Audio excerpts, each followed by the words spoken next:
৬ কোটি টাকার পণ্য নিয়ে চট্টগ্রাম থেকে হাতিয়ার উদ্দেশ্যে আসা ট্রলার ডুবে গেল নদীর মাঝখানে।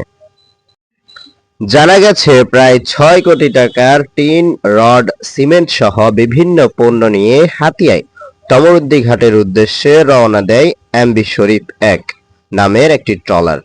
ট্রলারের মালিক আমির হোসেন মাঝি নিজেই ট্রলারটি চালিয়ে আসছিলেন। সোমবার ১৬ জুন বিকেলে সন্দ্বীপ ও ভাসানচরের মাঝামাঝি স্থানে ট্রলারটির তলা ফেটে ডুবে যায়। এ সময় ট্রলারে থাকা ৬ জন মাঝিমাল্লা পার্শ্ববর্তী একটি জাহাজে আশ্রয় নিলেও ট্রলারটি আর খোঁজ মেলেনি।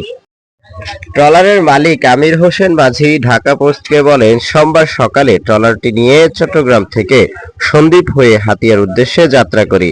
সেটি হাতিয়ার কাছাকাছি ভাসানচরের পাশে বাতাস ও প্রচণ্ড ঢেউয়ের মধ্যে পড়ে। এক পর্যায়ে ঢেউ, টিন, রড, সিমেন্ট ও মুদি মালামাল সহ প্রায় ৬ কোটি টাকার মালামাল নিয়ে ট্রলারটি নদীতে ডুবে যায়। দ্বীপের হৃদয় 24, দ্বীপের মানুষের হৃদয়ের কথা কয়।